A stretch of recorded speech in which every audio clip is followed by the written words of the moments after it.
ministre de la Communication et des Médias a présidé une réunion avec le président du collectif des épargnants de la Poste Banque et le directeur général. L'économie de la rencontre avec Yolande Ekwara, Janton à Guérongonjou.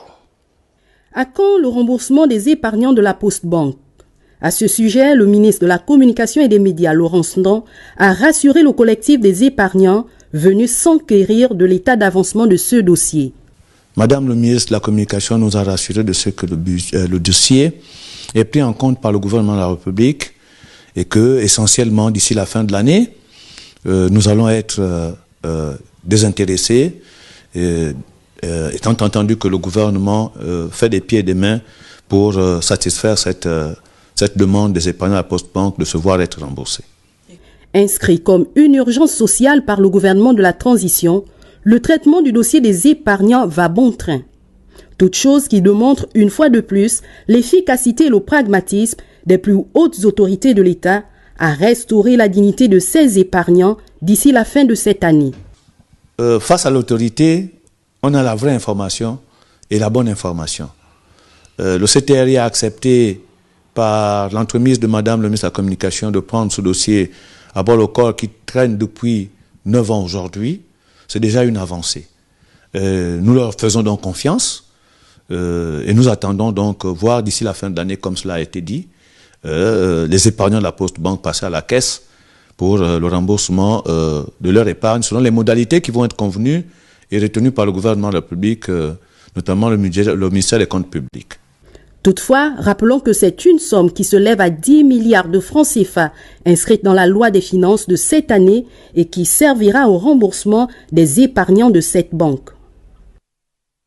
Le Conseil des ministres du 20 juin dernier a nommé le directeur et le secrétaire général de l'Organisation nationale anti-dopage et le président du conseil d'administration du Bureau gabonais du droit d'auteur et des droits voisins. Ces derniers ont été installés en mi-journée par le ministre en charge des sports et de la culture. Charles Ogoula, Eric Kassa, Le Point. Le Gabon a désormais son organisation nationale d'antidopage sous la direction éclairée de l'expérimenté, le docteur Cyril Mouyopa, assisté de son secrétaire général Henri Siobam. Sur le plan mondial, il y a l'Agence mondiale antidopage qui gère un peu toute cette activité et dans chaque pays, ils doivent avoir une représentation qui est à cheval entre la mise en œuvre des recommandations de l'Agence mondiale antidopage et faire en sorte que ces exigences soient appliquées d'une manière correcte dans notre pays. Toutes les compétitions qui se passent au Gabon se fassent dans les règles de l'art en tenant compte de ce que les jeunes puissent ne pas s'adonner à des pratiques illicites. Le conseil d'administration du Bugada sera lui supervisé par le doyen Emmanuel Jean-Didier Billet. Le Bugada est là. Les nouveaux textes sont là. Les hommes sont là.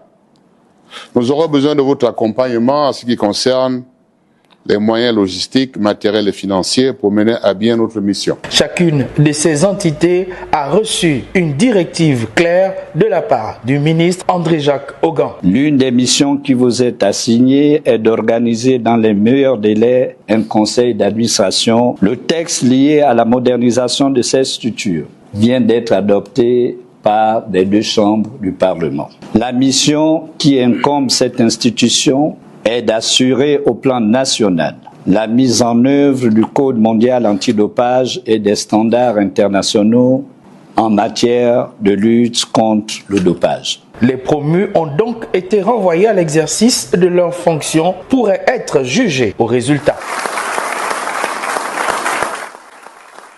Ouverture ce matin à l'immeuble Arambo du 3e congrès scientifique axé sur la drépanocytose et les maladies du globule rouge dans le système de santé. Des assises initiées par l'ONG Drépa Zéro Cytose. Nos reporters Fernande Vessiana Zanvé et Syria Karissessou chez Limané ont pris part à la cérémonie d'ouverture. Les maladies du globule rouge sont des maladies génétiques non transmissibles.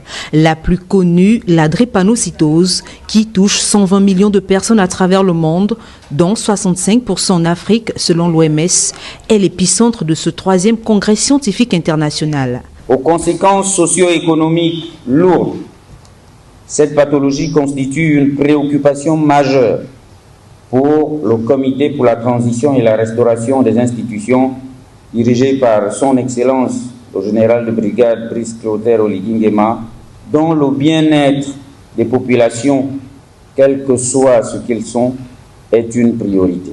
En évaluant les actions antérieures de l'ONG Drépanocytose Gabon, nous comprenons le dynamisme national et mondial ayant plaidé en faveur de la tenue de ce congrès en terre gabonaise. Discuter des avancées scientifiques quant à la prise en charge des pathologies du globule rouge sera le leitmotiv des communications scientifiques durant son 12 heures. Améliorer le niveau de connaissance de la drépanocytose au plus grand nombre en sensibilisant sur cette maladie et par des supports éducatifs et multimédia.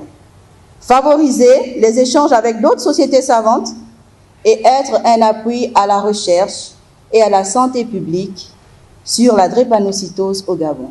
C'est un problème global et ce problème global, on a essayé de l'étayer et dans les ateliers qui vont venir et les consultations que je vais faire avec les autres ici pour le peu de patients qui vont venir me voir, on va s'articuler surtout sur l'éducation thérapeutique et sur les conseils. Que ce soit des thalassémies, parmi lesquelles l'hémophilie ou la drépanocytose, aucun traitement n'a encore été trouvé. Le dépistage reste l'un des moyens de prévention pour ces maladies du globule rouge. Pour